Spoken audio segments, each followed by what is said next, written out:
여러분, 살면서 이런 생각해 보신 적 있으신가요? 저 사람은 나와 맞지 않아. 저런 생각을 가진 사람을 내가 왜 감싸야 해? 저 작은 것, 저 보잘것없는 것이 나에게 무슨 필요가 있어? 인간관계에서, 조직에서, 배움에서, 그리고 사회 전체에서 우리는 늘 선을 긋고 싶은 유혹을 받습니다. 나와 다른 것을 밀어내고, 작은 것을 무시하고, 불편한 것을 외면하려 합니다. 그런데 지금으로부터 약 2100년 전, 중국 한나라의 한 역사가가 이런 말을 전했습니다. 태산부량 토양 고능 성기대, 하해불택 세류 고능 취기심센. 태산은 조그만 흙도 사양하지 않기에 저토록 크고, 하해는 가는 시냇물도 가리지 않기에 저토록 깊다. 이 말을 전한 사람은 사마천, 역사상 가장 위대한 역사서 중 하나인 사기를 쓴 인물입니다. 그런데 더 흥미로운 사실이 있습니다. 이 말은 사마천의 창작이 아니에요. 그보다 약 100년 전, 진나라의 재상이사가 황제에게 올린 목숨을 건 글에서 처음 등장했습니다. 그 이야기까지 오늘 모두 풀어드리겠습니다. 오늘 이 영상이 끝날 때쯤 여러분은 포용이라는 단어를 완전히 새로운 눈으로 보게 되실 겁니다. 자, 시작해볼까요? 섹션 1 사마천은 누구인가? 먼저 이 말을 전한 사마천이라는 인물을 제대로 알아야 합니다. 그의 삶을 알아야 이 명언의 진짜 무게를 느낄 수 있습니다. 역사가 집안에서 태어나다. 사마천은 기원전 145년경 중국 한나라에서 태어났습니다. 아버지 사마담은 왕실 역사 기록관인 태사령이었습니다. 어린 사마천은 자연스럽게 역사와 고전을 배우며 자랐고 20살이 되자 전국을 돌며 역사 유적과 자료를 직접 발로 뛰며 수집했습니다. 공자가 태어난 곡부, 초나라 구런이 몸을 던진 강, 한신이 활약한 전장, 사마천은 책상 앞에만 앉아 역사를 쓴 학자가 아니라 직접 현장을 밟고 살아있는 역사를 채집한 탐험가이기도 했습니다. 아버지의 유언. 그러나 아버지 사마담은 임종 자리에서 아들의 손을 붙잡고 이렇게 말했습니다. 내가 죽은 뒤 너는 반드시 태사령이 되어라. 태사령이 되거든 내가 쓰려 했던 역사를 완성해라.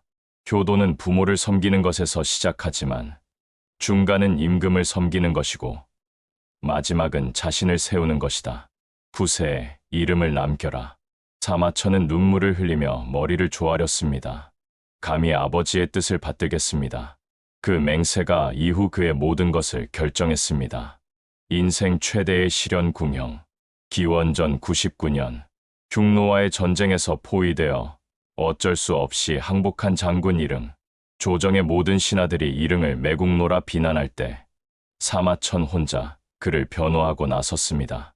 이릉은 평소 청렴하고 나라를 위해 목숨을 걸었습니다. 지금 항복한 것은 훗날 기회를 노려 나라에 보답하기 위함일 것입니다. 한 무죄는 크게 노했습니다.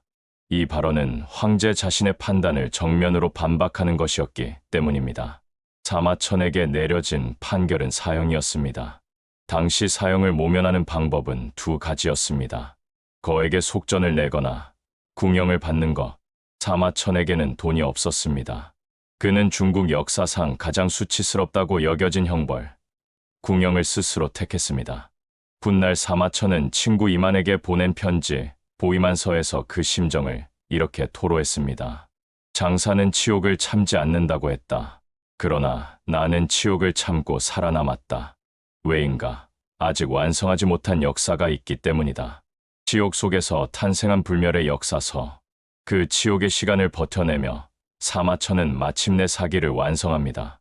황제들의 이야기를 담은 봄기 12편, 제후들의 연표 10편, 제도를 정리한 서 8편, 제후국 열전인 세가 30편, 그리고 다양한 인물들의 전기인 열전 70편, 총 130편, 52만 6,500자에 달하는 방대한 역사서입니다. 황제부터 재상, 장군, 학자, 상인, 자계, 광대, 도둑까지 사마천은 권력자만이 아니라 이름 없는 사람들의 삶도 역사에 기록했습니다. 이것 자체가 작은 시냇물도 가리지 않는 태도였습니다. 극도의 고통과 치욕을 삼키며 살아남은 사람이 전한 태산과 하해의 이야기. 이제 그 무게가 조금 다르게 느껴지지 않으신가요? 섹션 2 명언 깊이 읽기. 이제 명언을 한 글자씩, 한 구절씩 꼼꼼히 들여다볼게요. 첫 번째 구절 태산부량 토양 고능성기대. 태산은 조그만 흙도 사양하지 않기에 그러므로 저토록 크다. 태산은 중국 산동성에 있는 산으로 높이 약 1545m입니다. 히말라야나 알프스에 비하면 그리 높은 산이 아닙니다. 그런데 중국인들은 수천 년간 태산을 천하제일의 산, 오악지종으로 여겼습니다. 황제들이 하늘에 제사를 올리러 오르던 신성한 산이었습니다. 태산의 위대함은 높이에 있지 않습니다. 아주 작은 모래알 하나, 보잘것없는 흙 한 줌, 이름 모를 잡초 한 포기도 밀어내지 않고 받아들였기에 지금의 태산이 된 것입니다. 사양하지 않는다의 양은 사양하다, 거절하다, 양보하다는 뜻입니다. 즉, 나는 이런 건 필요 없어. 이건 받지 않겠어라는 선택적 거부를 하지 않는다는 말입니다. 크고 작음, 좋고 나쁨, 고급과 저급을 가리지 않고 모두 받아들이는 태도. 그것이 태산을 태산으로 만든 비결입니다. 두 번째, 구절 하해불택 세류 고능 취기심. 하해는 가는 시냇물도 가리지 않기에 그러므로 저토록 깊다. 하해는 황하와 바다를 함께 이루는 말입니다. 황하는 중국 문명의 젖줄이고 바다는 모든 물의 종착지입니다. 이 거대한 물들은 어떻게 저토록 넓고 깊어졌을까요? 수천 개의 강줄기, 수만 개의 시냇물, 실처럼 가느다란 산골 샘물, 빗물 한 방울까지도 외면하지 않고 받아들였기 때문입니다. 가리지 않는다의 택은 선택하다, 곤란하다, 선별하다는 뜻입니다. 즉, 나는 이 물만 받겠어.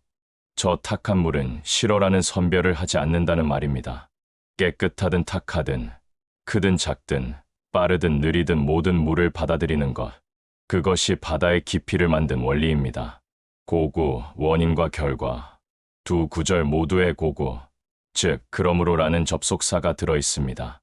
이것이 핵심입니다. 포용은 결과를 낳습니다. 사양하지 않았기에 크고 가리지 않았기에 깊습니다.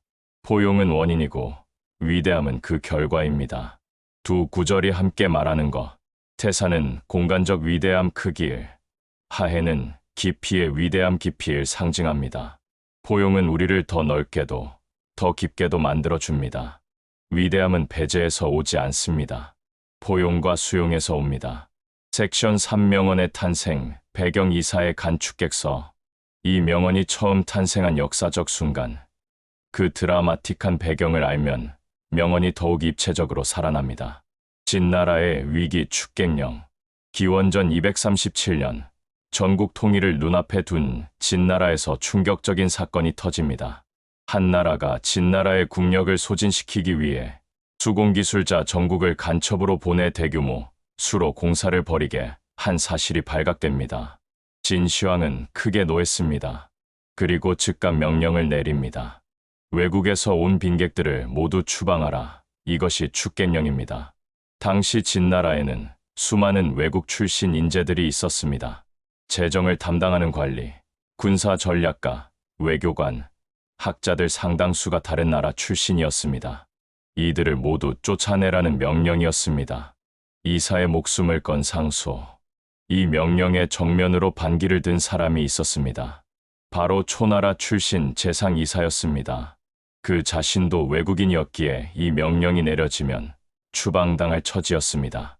이사는 황제에게 글을 올립니다. 간축객서, 즉 객을 쫓아내는 것을 가나는 글입니다. 이 글은 중국 역사상 가장 뛰어난 산문 중 하나로 꼽힙니다. 이사는 먼저 진나라 역사를 들어 설득합니다. 목공은 서쪽 오랑캐 땅에서 백리해를 데려와 패자가 되었고, 효공은 위나라, 사람 상황을 등용해 부국강병을 이루었습니다. 진나라의 위대함은 외부 인재를 받아들인 역사 위에 서 있습니다. 그리고 이렇게 말합니다. 태산부량 토양 고능성기대 하해불택 세류 고능취기심 왕자불각서중 고능명기더. 태산은 조그만 흙도 사양하지 않기에 저토록 크고 하해는 가는 시냇물도 가리지 않기에 저토록 깊으며 왕자는 백성을 물리치지 않기에 그 덕을 밝힐 수 있습니다. 즉 원문에는 세 번째 구절이 있었습니다. 왕자는 백성을 물리치지 않기에 그 덕을 밝힐 수 있다. 태산과 하의 비유는 결국 왕은 출신을 따지지 말고 인재를 포용해야 한다는 정치적 주장을 뒷받침하기 위한 것이었습니다. 진시황의 결단. 진시황은 이 글을 읽고 즉시 축객령을 철회했습니다. 이사는 계속 재상으로 남았고 외국 출신 인재들도 추방을 면했습니다. 그 결과는 역사가 증명합니다. 다양한 나라 출신의 인재들을 품은 진나라는 불과 20여 년 뒤인 기원전 221년 중국 최초의 통일 제국을 이루었습니다. 포용이 역사를 바꾼 것입니다. 섹션 4 역사가 증명한 포용의 힘. 이사의 간축객서 이후에도 역사는 끊임없이 이 명언의 진리를 반복 증명해왔습니다. 사례 1 로마 제국의 팽창 비결. 역사상 가장 넓은 영토를 다스린 제국 중 하나인 로마. 로마가 위대했던 핵심 비결 중 하나는 정복한 민족을 단순히 지배하지 않고 흡수했다는 점입니다.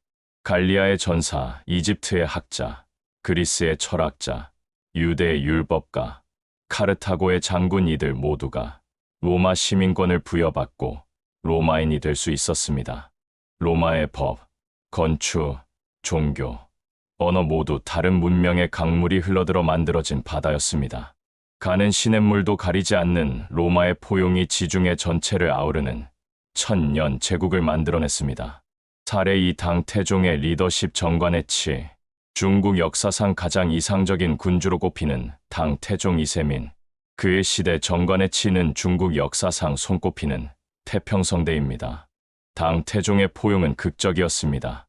자신을 암살하려 했던 원수 위징을 죽이는 대신 최고의 간신으로 임명했습니다.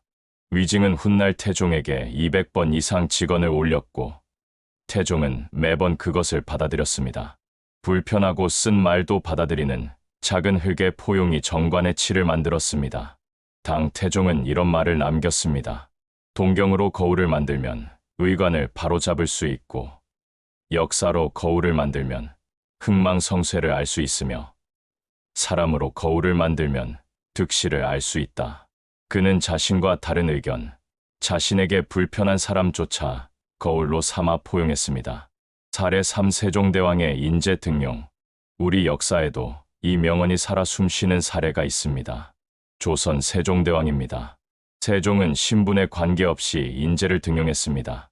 노비 출신 장영실을 발탁해 치국이, 혼천에, 자경루 등 수많은 과학기구를 발명하게 했습니다. 노비 출신은 쓸 수 없다는 당시 사회의 편견을 거부한 세종의 포용이 조선 과학기술의 황금기를 만들었습니다. 한글 창제 역시 마찬가지입니다. 글을 모르는 백성이라는 작은 시냇물을 외면하지 않고 그들이 쉽게 배울 수 있는 문자를 만든 것, 이것이 태산과 하해의 정신입니다. 사례 4 현대 실리콘밸리의 다양성. 현대로 눈을 돌려볼까요? 오늘날 세계 혁신의 중심 실리콘밸리, 구글, 애플, 마이크로소프트의 공동 창업자나 핵심 인재들을 보면 이국인, 인도인, 대만인, 러시아인, 이란인 등 전 세계 출신이 뒤섞여 있습니다. 연구에 따르면 다양한 배경을 가진 팀이 동질적인 팀보다 혁신적 결과물을 더 많이 만들어냅니다. 서로 다른 관점, 서로 다른 경험, 서로 다른 방식의 생각이 충돌하고 융합하는 과정에서 혁신이 탄생합니다.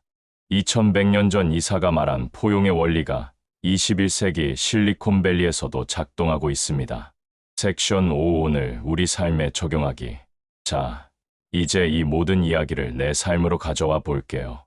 리더십 다양성이 곧 경쟁력. 팀장, 리더, 경영자의 역량을 측정하는 기준 중 하나는 얼마나 다양한 사람을 품을 수 있는가입니다. 자신과 생각이 같은 사람만, 능력이 검증된 사람만 곁에 두려는 리더는 작은 연못밖에 못 만듭니다. 반면 느리지만 꼼꼼한 사람, 독특한 아이디어를 가진 사람, 반대 의견을 자주 내는 사람, 심지어 나를 불편하게 만드는 사람까지 품을 수 있는 리더 주변에는 다양한 강물이 흘러들어 결국 깊고 넓은 바다가 됩니다. 인간관계 작은 인연을 무시하지 말라. 우리는 사람을 만날 때 무의식적으로 이 사람이 나에게 얼마나 도움이 될까를 먼저 계산합니다. 지위가 높지 않으면, 유명하지 않으면, 나와 비슷하지 않으면 자연스럽게 거리를 둡니다. 그런데 생각해 보세요. 내 인생에서 가장 큰 변화를 가져다 준 것이 화려한 인맥이었나요? 아니면 뜻밖의 작은 만남이었나요? 우연히 옆자리에 앉은 사람의 한마디, 별로 대단해 보이지 않았던 사람의 소개 한 번이 인생을 바꾼 경우가 얼마나 많은지 돌아보세요. 하해는 가는 시냇물도 가리지 않기에 깊어집니다. 배움 쓸모없는 지식은 없다. 나는 이 분야 전문가야. 저런 건 내 영역이 아니야. 그건 나와 관계없어. 우리는 배움에서도 선을 긋습니다. 하지만 태산과 하해의 원리는 지식에도 똑같이 적용됩니다. 요리사가 화학을 배우면 분자요리를 창조하고, 엔지니어가 심리학을 공부하면 더 좋은 사용자 경험을 설계합니다. 수학자가 음악을 공부하면 새로운 알고리즘이 탄생하고, 의사가 인류학을 공부하면 더 나은 의료 시스템을 만듭니다. 어느 분야의 작은 시냇물이 내 바다를 더 깊게 만들지 아무도 모릅니다. 나 자신에 대한 포용. 마지막으로 가장 중요한 적용입니다. 포용의 대상은 타인만이 아닙니다. 우리는 종종 자신의 약점, 실패, 부끄러운 과거를 인정하지 않으려 합니다. 그건 내가 아니야. 나의 그 부분은 없애버리고 싶어. 그러나 그 약점도, 그 실패도, 그 수치스러운 기억도 모두 나라는 사람을 이루는 작은 흙입니다. 사마천이 궁영의 치욕을 외면하지 않고 오히려 그 고통을 글 속에 녹여냈기에 사기가 탄생했습니다. 자신의 가장 어두운 부분까지 품어내는 것. 그것이 진정한 의미의 포용이며 그것이 사람을 더 깊게 만듭니다. 섹션 6 포용에도 한계가 있을까? 이 명언을 깊이 생각하다 보면 자연스럽게 이런 의문이 생깁니다. 그렇다면 모든 것을 다 받아들여야 하는가? 나쁜 것도, 해로운 것도, 태산과 바다도 원칙이 있다. 태산은 모든 것을 품지만 그렇다고 산의 본질이 흔들리지는 않습니다. 어떤 흙이 들어와도 태산은 태산입니다. 바다도 마찬가지입니다. 어떤 물이 흘러들어도 바다는 결국 소금물입니다. 바다의 정체성이 사라지지 않습니다. 진정한 포용은 자신의 정체성과 핵심 가치를 잃지 않으면서 다름을 받아들이는 것입니다. 나의 중심이 단단할수록 더 넓게 포용할 수 있습니다. 포용과 방임은 다르다. 다 받아들인다가 아무 기준도 없다를 뜻하지는 않습니다. 태산에 아무리 많은 흙이 쌓여도 그 흙들은 태산의 구조 안에서 제자리를 찾아갑니다. 바다에 아무리 많은 물이 흘러들어도 바다는 법칙을 잃지 않습니다. 조직에서의 포용도 같습니다. 다양한 사람, 다양한 의견을 수용하되 공동의 방향과 원칙은 유지해야 합니다. 그것이 포용과 방임의 차이입니다. 포용은 능동적 선택이다. 마지막으로 중요한 점 하나.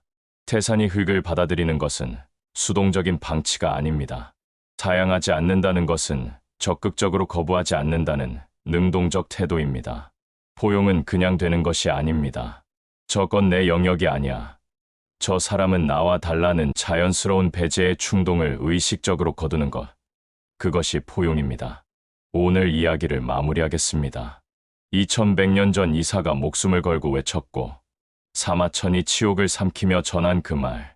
태산은 조그만 흙도 사양하지 않기에 저토록 크고 하해는 가는 시냇물도 가리지 않기에 저토록 깊다. 위대함은 선별과 배제에서 오지 않습니다. 포용에서 옵니다. 로마 제국의 천년, 당 태종의 정관해치, 세종대왕의 과학혁명, 실리콘밸리의 혁신 역사상 가장 위대한 성취들은 모두 작은 흙도 사양하지 않는 포용의 원리 위에 서 있었습니다. 그리고 사마천 자신도 극도의 치욕과 고통이라는 작은 흙을 버리지 않고 품어냈기에 2100년이 지난 오늘까지 읽히는 불멸의 역사서 사기가 탄생했습니다. 오늘 여러분에게 3가지 질문을 드리겠습니다. 첫째, 내가 지금 밀어내고 있는 작은 흙 한 줌은 무엇인가? 둘째, 내가 가리고 있는 가느다란 시냇물은 누구인가? 셋째, 내 안에 어떤 부분을 나는 아직도 품지 못하고 있는가? 이 3가지 질문을 오늘 하루 마음속에 품고 지내보세요. 그 답이 여러분을 조금 더 태산처럼, 조금 더 바다처럼 만들어줄 것입니다. 영상이 도움이 되셨다면 좋아요와 구독 부탁드립니다. 댓글로 내 삶에서 가장 뜻밖의 도움이 된 작은 인연이나 배움을 나눠주시면 함께 이야기 나눠보고 싶습니다. 다음 시간에도 고전의 지혜로 찾아오겠습니다. 감사합니다.